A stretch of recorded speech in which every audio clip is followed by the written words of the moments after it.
Joining me now, Owen Smith, the new Shadow Work and Pensions Secretary. Thanks. I mean, what's your immediate reaction listening to those? Well, look, I think we don't want to be too quick to write Jeremy's obituary, do we? He's only been in post for 2 days. We have got 30,000 new members of the Labour Party and 250,000 people across the country joined. We end up with 550,000 people taking part in elections. So I think we've got reasons to be cheerful. But you're right, politics being done differently, and I think people are going to warm to that over time. OK, well, look, let's put that to the test, because we'll talk now about welfare, which obviously has been one of the issues today. Now, this morning you said to the BBC, my overall view is we should probably be sticking to and potentially reducing the overall benefit cap, because we want to get that down. Jeremy Corbyn said the reduction of the benefit cap has the effect of socially cleansing many parts of our cities. Now, which is it? I think the bottom line is we're talking about two different caps, aren't they? Because the government has introduced two caps. There is the overall, what they call structural cap on overall welfare spending, which is capped right now at about £120 billion per annum.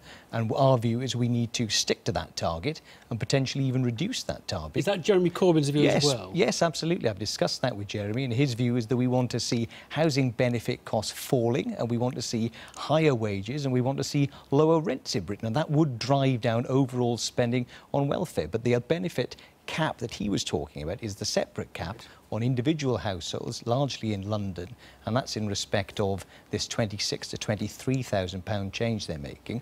And there he is, I think, changing our position, because that's included in the welfare bill that is coming before Parliament shortly, and we are going to be, under Jeremy now, opposing the welfare bill, and therefore opposing the shift from 26 to 23,000. And you're personally comfortable with that?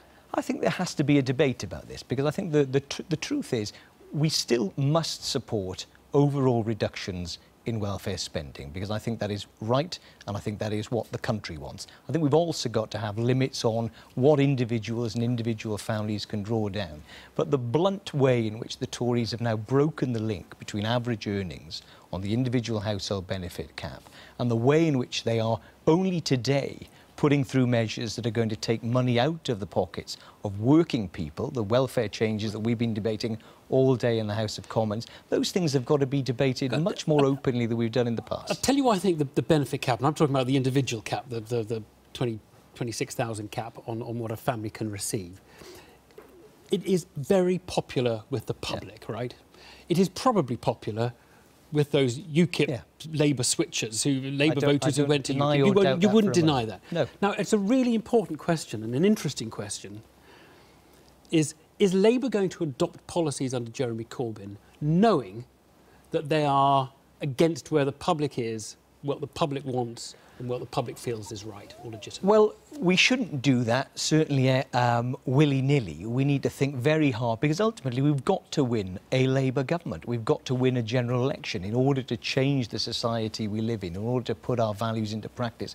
We've got to win, and to set our face unthinkingly against public opinion would be foolhardy. But I think what Jeremy is trying to do is, let's have a more meaningful debate than the Tories are trying to force us into. Because, you know, why have we got this debate this week? Why have we got the stuff on the floor of the House today? It is always about simply trying to paint the Labour party unfairly as profligate or soft on welfare. You've adopted a policy we're today. not. You've adopted a new policy today to scrap the individual benefit cap. Well, we've said today that we are going to oppose the welfare bill. The policy is clear that it causes social cleansing, and you're not going to have a policy that allows social cleansing. And that's the so policy. You're scrapping the benefit cap, and when it was introduced, only 9% of the public said they didn't support any kind of benefit cap. I mean, you can say you'd like a higher benefit cap, but you wanted to. Your policy is, I think, to scrap it. Well, can I be clear with you? Right.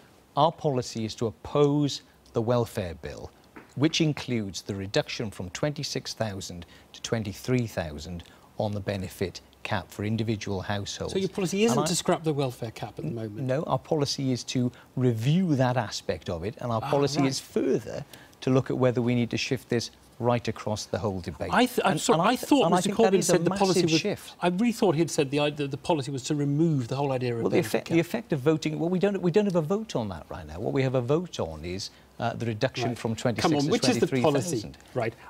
I'm told it is to remove the idea of a benefit cap. That is the policy of the leader, But you're saying we're just at the beginning of a debate over that now. Well, I think we do need to have a debate about it. We absolutely fundamentally... But you've already got a policy, according to your leader. This is the kind of... I mean, we know there's pluralism, and we know that it takes a few days to sort of bed in and to sort out the details, and we know that there's a party that is trying to bridge together a broad church.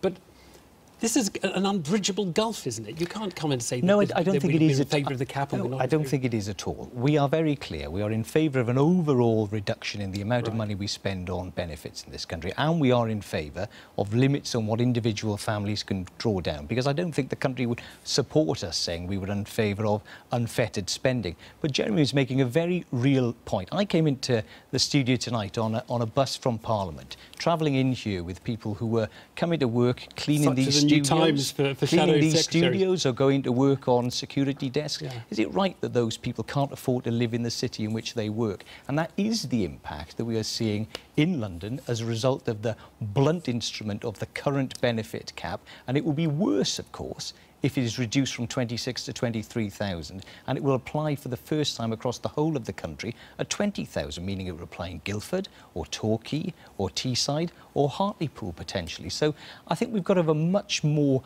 open debate about that and not allow ourselves to be trapped into this narrow Tory framing of us as profligate or soft on welfare, when what we're saying is we do need to have a sensible discussion about the size of our welfare bill, but we also need to be compassionate and realistic about what its impacts are.